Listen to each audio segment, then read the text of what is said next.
അതായത് ഇവിടെ പറഞ്ഞൊരു കാര്യത്തിൽ ഒരു വ്യക്തത, 2016 ഓഗസ്റ്റിൽ നമ്മുടെ വിവിധ ജനറൽ ആശുപത്രികൾ തദ്ദേശ സ്ഥാപനങ്ങൾക്ക് വിട്ടുകൊടുത്തപ്പോൾ അതിൽ 15 ജനറൽ ആശുപത്രികളാണ് വിട്ടുകൊടുത്തത്. അതിൽ 11ാമത്തെ ഇനമായിട്ട്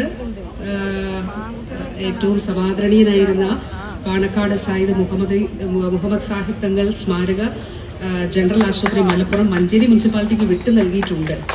അപ്പൊ അതുകൊണ്ട് അതിൽ ആ ഓർഡറാണിത്, ഗവൺമെന്റ് ഓർഡർ. അപ്പൊ അതുകൊണ്ട് അതാണിപ്പോ ചെയർപേഴ്സൺ പറഞ്ഞത്. അത് ചെയർപേഴ്സൺ പറഞ്ഞതുകൊണ്ട് അതില് ഞാൻ വരുന്നതിന് മുൻപ് ടീച്ചറിന്റെ കാലത്ത് തന്നെ അത് വിട്ടുകൊടുത്തിട്ടുള്ളതാണ്. അപ്പൊ അതിലൊരു അവ്യക്തത വേണ്ട, അത് അന്നത്തെ ഓർഡറാണ്.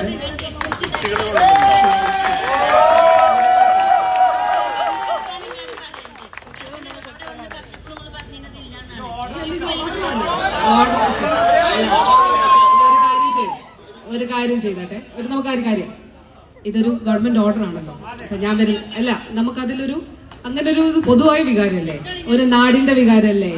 അപ്പൊ ഒരു നാടിന്റെ വികാരത്തിന്റെ അടിസ്ഥാനത്തിൽ നമുക്ക് എന്താണ് അതിൽ ചെയ്യാന്നുള്ള അതല്ലേ, അതിലെ ഗവൺമെന്റ് അങ്ങനെയല്ലേ നോക്കാം. ശരി, അതിൽ നമുക്കൊരു അങ്ങനെ ഒരു ഇതിലേക്ക് പോകേണ്ടതില്ല. Thank you madam. General hospital നഗരസഭ ചെയ്യാൻ തയ്യാറാണ്. ആദ്യം HMC രൂപീകരിക്കണം. സർക്കാർ അനുമതി തരട്ടെ. HMC രൂപീകരിക്കാൻ നഗരസഭ തയ്യാറാണ്. ജനറൽ ആശുപത്രി ഇവിടുന്ന് മാറുകയാണ് എന്ന് പറഞ്ഞിട്ട് ഇതിനിടയ്ക്ക് സമരം നടത്തിയതാണ് ഇവിടെ.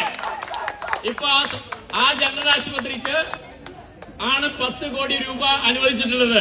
ഇവിടുന്ന് എടുത്തു പോകുന്നു എന്ന് പറയുന്നത് തെറ്റായ വിവരങ്ങൾ ജനങ്ങൾക്ക് മുമ്പാകെ പ്രചരിപ്പിക്കുകയാണ്.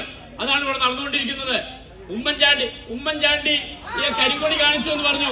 ഉമ്മൻചാണ്ടിയെ കരിങ്കൊടി കാണിക്കുമ്പോ അന്നത്തെ സാഹചര്യം എന്താണ് അത് വിശദീകരിക്കണം. മരിച്ചുപോയി, ഞങ്ങൾ വിശദീകരിക്കണം.